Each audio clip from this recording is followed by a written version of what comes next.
ह्रीं सूर्याय सहस्रकिरणाय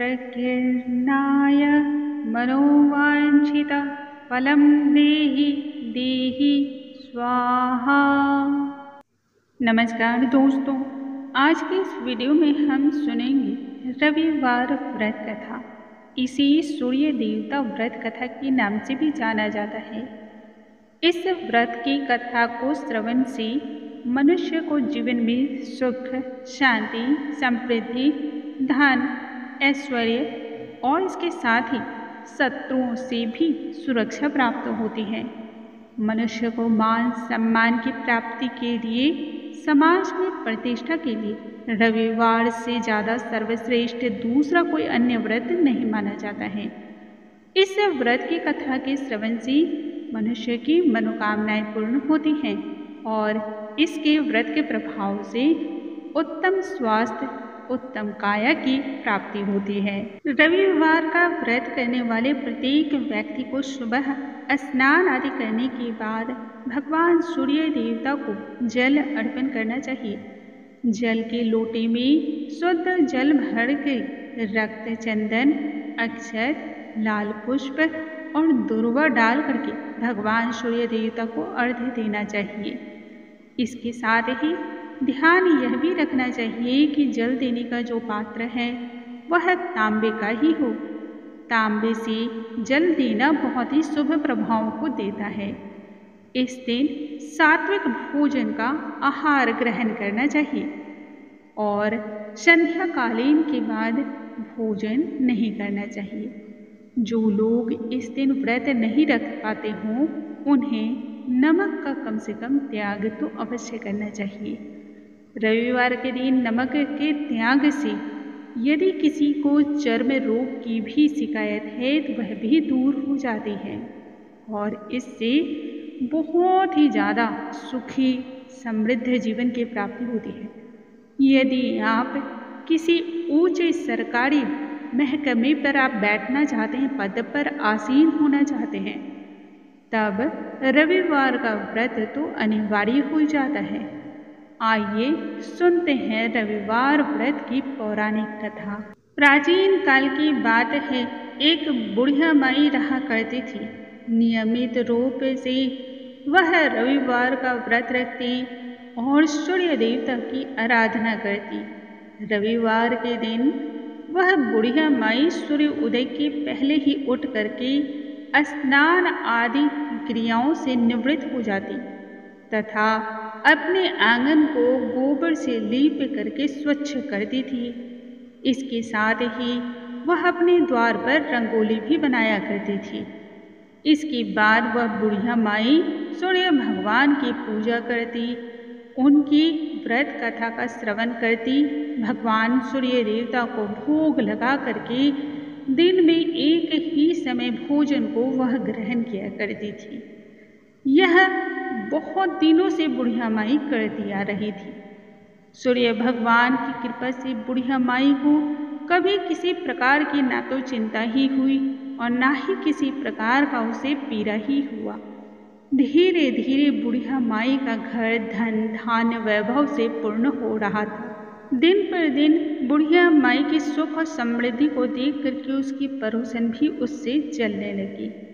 बुढ़िया ने कोई गाय का पालन नहीं रखा था, अतः वह गोबर लाने के लिए अपने पड़ोस के यहाँ आंगन जाती थी और वहीं से गोबर को बीन करके लाती थी।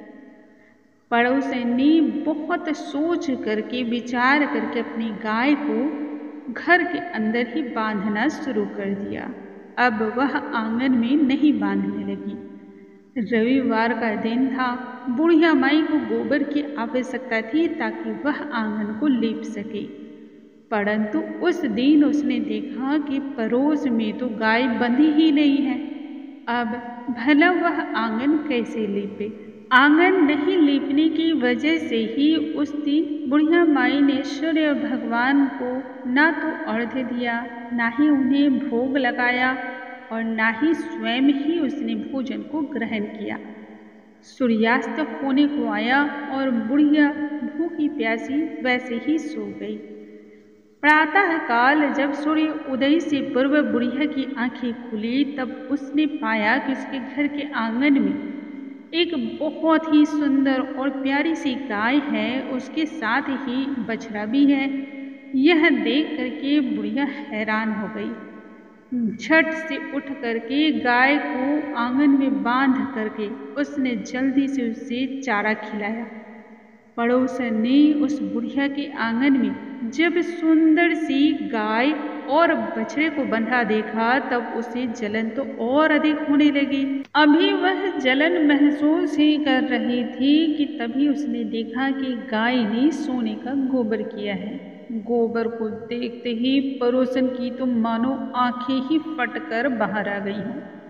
पड़ोसन ने झट से देखा, झांक कर बुढ़िया आसपास कहीं न थी। इस अवसर को प्राप्त करके उसने चुपचाप उस गोबर को उठाया और अपने घर ले आई। इसके साथ ही उसने अपने गाय का गोबर उस स्थान पर रख दिया जिस स्थान पर सोने का गोबर पड़ा था। अब तो यह प्रतिदिन का जैसे मानो कार्य ही हो गया हो। यही कार्य पड़ोसन हर बार करने लगी। सोने के गोबर से पड़ोसन कुछ ही दिनों में धनाढ्य हो गई। गाय प्रतिदिन सूर्योदय के पूर्व सोने का गोबर किया करती और बुढ़िया के उठने के पहले ही पड़ोसन गोबर को उठा ले जाती थी। इसी प्रक्रिया में बहुत दिनों तक समय चलता रहा और बुढ़िया को इसके बारे में तो कुछ भी पता ना लगा। बुढ़िया पहले की भांति ही हर रविवार को भगवान सूर्य देवता की उपासना करती, व्रत करती, आराधना करती, पूजन करती और फिर कथा सुनती। लेकिन सूर्य भगवान को जब उस बुढ़िया के पड़ोसन का यह धूर्तबाजी पता चला, तब उन्होंने इसके प्रकोप में तेज आंधी चलाई। आंधी का प्रकोप ऐसा था कि उसे देखकर बुढ़िया ने गाय को घर के भीतर बांधना शुरू कर दिया। सुबह जब इस प्रकार से बुढ़िया सोकर उठी तो उसने देखा कि उसकी गाय ने सोने का गोबर किया है। देख करके उससे बहुत हैरत हुई। उस दिन के बाद से वह बुढ़िया माई गाय को घर के भीतर ही बांधने लगी। सोने के गोबर इसी तरह से प्रतिदिन को प्राप्त करते करते बुढ़िया कुछ ही दिनों में बहुत धनवान हो गई। उस बुढ़िया के धनी होते ही पड़ोसन बुरी तरह से जल भून करके खाक हो गई और उसने अपने पति को खूब समझा बुझा करके उस नगर के राजा के पास भेजा। राजा के पास जाकर के पड़ोसन के पति ने सारी घटना कह सुनाई कि ऐसे ऐसे एक बुढ़िया माई, उसके पास एक गाय जो इतनी सुंदर जिसका तो कुछ कहना ही नहीं। यह सुनते ही राजा ने उस सुंदर सी गाय को देखने की इच्छा प्रकट की। जब राजा ने उस गाय को देखा तो वह बहुत अधिक खुश हो गया और इतना ही नहीं, जब राजा ने सोने के गोबर को देखा तब तो उसे और अधिक आश्चर्य हुआ। उधर सूर्य भगवान को भूखी प्यासी बुढ़िया को इस प्रकार से प्रार्थना करते देख करके उस पर बहुत अधिक करुणा आई। बुढ़िया माई की भक्ति भाव से सूर्य भगवान उस बुढ़िया माई से इतने प्रसन्न हुए जिसका तो कुछ कहना ही नहीं। ठीक उसी रात्रि को सूर्य भगवान ने राजा से स्वप्न में कहा, हे राजन, बुढ़िया की गाय और बछड़े को तुम कल सुबह ही लौटा देना, नहीं तो तुम पर विपत्तियों का पहाड़ टूट पड़ेगा। महल तो नष्ट होगा ही साथ संपूर्ण राजपाट सब तहस नहस हो जाएगा। इस सपने से राजा बुरी तरह भयभीत हो गया और प्रातःकाल उठते ही गाय और बछड़े दोनों ही बुढ़िया को सप्रेम लौटा दिया। राजा ने इसके साथ ही उस बुढ़िया को बहुत सारा धन भी दिया और बुढ़िया से अपनी गलती के लिए क्षमा भी मांगी। इतना ही नहीं, राजा को अपनी इस गलती पे पछतावा तो हुआ ही, साथ ही उसे यह भी समझ में आया कि उसके हाथों जो गलत कार्य हुआ है वह सिर्फ पड़ोसन और उसके पति की ही द्वारा हुआ है। तब उन्होंने उस पड़ोसन और उसके पति दोनों को इस धृष्टता के लिए दंड दिया और साथ ही अपने संपूर्ण राज्य में यह घोषणा करवाई कि इस राज्य के सभी स्त्री हो या पुरुष सभी रविवार का व्रत किया करेंगे।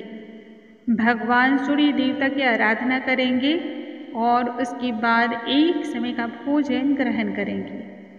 ऐसा करने से राज्य के सभी वासियों के घर धन धान्य की वृद्धि हुई, चारों तरफ खुशहाली छा गई। स्त्री हो या पुरुष सभी के जीवन में सुख की वर्षा होने लगी। इतना ही नहीं, इस उपवास से, इस व्रत से लोगों की काया ही पलट गई। जो बीमार थे, वृद्ध थे, वह स्वस्थ हो गए और शरीर हष्ट पुष्ट हो गया, अर्थात शारीरिक कष्ट और पीड़ा भी दूर हुई। बोलो सूर्य देवता की जय, सूर्य नारायण भगवान की जय। दोस्तों, इस प्रकार से हमने आज के इस वीडियो में सुना रविवार व्रत कथा। इस व्रत की कथा को सही तरीके से सुनने से, पूरी श्रद्धा पूर्वक मानने से और विश्वास रखने से मनुष्य को जीवन में धन, यश, मान, सम्मान तथा आरोग्य की प्राप्ति होती है। इस व्रत को करने से मनुष्य को मोक्ष की प्राप्ति होती है। स्त्रियों को संतान संबंधित यदि कोई दुख है, पीड़ा है, परेशानी है तो वह भी दूर होती है और सभी पापों का नाश होता है। इसलिए हम सभी को इस व्रत की कथा अवश्य ही सुननी चाहिए और यदि संभव हो तो व्रत तो अवश्य धारण करना चाहिए।